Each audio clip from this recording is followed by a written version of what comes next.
Guys, welcome to my new vlog. आप लोगों का क्वेश्चन रहता है कि मैं हर व्लॉग में अपने घर वालों को अपने रिश्तेदारों को क्यों अनाप शनाप कहता रहता हूँ, कुछ गलत बोलता रहता हूँ हर रिश्तेदार के बारे में। भाई हर किसी के नहीं होते, मैं ये बात मानता हूँ, ठीक है, बट हम मेरे हैं, मैं ये बात बोलूँगा। बट सिंपल सी बात ये है कि अभी भी जो चीज़ें हमने करी है वो नहीं करनी चाहिए थी उनके साथ। क्या नहीं करनी चाहिए थी? उनके साथ हमने बहुत ही अच्छा करा, बहुत भलाई करी, वो नहीं करनी चाहिए थी। अब आपको बताऊंगा, शायद आप हंसोगे, वही बात आ जाती है। पता है,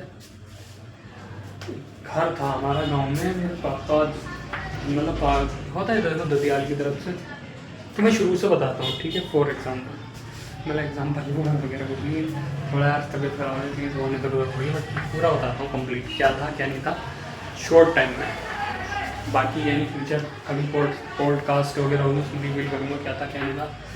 मेरा गांव वाला जो घर है वहाँ पे हमारे पापा रहते थे पहले, जब हम लाइक मेरे चार बहन, दो बहन दो भाई, हम 4 लोग हैं बच्चों में उनके। हम लोग वहाँ रहते थे, मैं था और मेरी बहन थी छोटी वाली, उससे छोटा एक भाई, ये लोग थे तब तक हम वहीं रहते थे, ठीक है। चारों तक वहीं रहे हैं, बट जो सबसे छोटी बहन जब आई थी उसके 2-2.5 साल के बाद ही प्रॉब्लम्स फेस करनी पड़ी थी मेरे पापा को।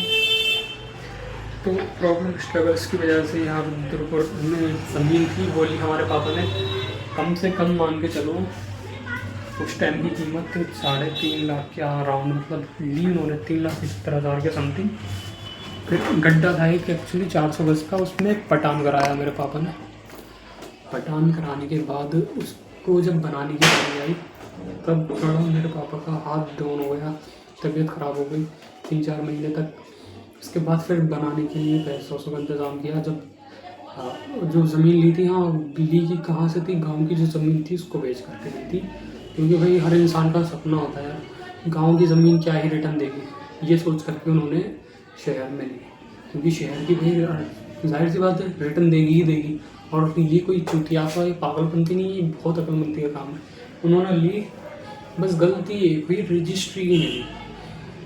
अब उस ज़मीन पे हैं कुछ लोग, नहीं क्या देखो मजहबी में तौर पे नहीं कहूँगा, ये हैं गैर मजहबी लोग, बट खुदा देखो सब देख रहा है। उन लोगों ने हरामीपन करा कि मंदिर बनेगा या पार्क बनेगा, पार्क की जगह कब्जा कर लिया, उस चीज़ पे वही केस चले, ज़मीन पे लड़ते रहे उसको, बट अभी तक जब तक ख़त्म नहीं हुआ मेरे पापा लड़ते रहे। अब उसके बाद घर जो बचा था हमारा गाँव वाला, केस ज़मीन हाथ से चली गई, जो गाँव वाला घर बचा था उसको, इसका सोना हमारे जो बड़े पापा हैं, बड़ी अम्मी, उन लोगों ने कहा, यकीन नहीं करोगे मैं अगर ऐसे बताऊं, वो घर आई थिंक 300-350 गज के एरिया में तो होगा ही होगा, या ज़्यादा ही होगा आई थिंक। मैंने ब्लॉग में शायद दिखाया भी होगा किसी, या फिर नहीं दिखाऊंगा तो फ्यूचर में ज़रूर दिखाऊंगा। तो वो घर कब्जा हो गया, थोड़ा गलत तरीके से उन्होंने कब्जा कर लिया। तो ये चीज़ बताओ, कभी इंसान हारी बीमारी, भैये उनके उसके सगे भाई के बच्चे हैं यार, तरस तक नहीं आएगा उस बंदे को। अब आकर के इनने ये करा, बट इंशाल्लाह मेरा यही है कि मैं उनको ऐसे झगड़ सकूँ, ऐसे मैं नफ़रत जाहिर नहीं कर रहा ना, उनके खिलाफ नफ़रत जाहिर कर रहा हूँ, कुछ रिश्तेदार हैं ऐसे झगड़ सकूँ मुट्ठी में कि हाँ एहसास हो, पछतावा हो इनको क्या किया है इनके साथ। मैं किसी को नुकसान पहुँचाना नहीं चाहता, साफ सीधी बात। मैं हर एक चीज़ आपके सामने रिवील कर रहा हूँ, हर चीज़ आपको बता रहा हूँ, भाई ऐसा भी हो सकता है। सो बी केयरफुल, कभी किसी पर डिपेंड ना रहे। अगर कहीं भी जा रहे हैं तो भाई अपनी बीवी बच्चों का इंतज़ाम प्रॉपरली करके जाए। थैंक यू फॉर वॉचिंग, मिलते हैं नेक्स्ट वीडियो में। आज के लिए बस इतना ही। चैनल पर लगा सब्सक्राइब जरूर करना, और वीडियो पसंद आया लाइक भी करना। Thank you so much for watching, bye.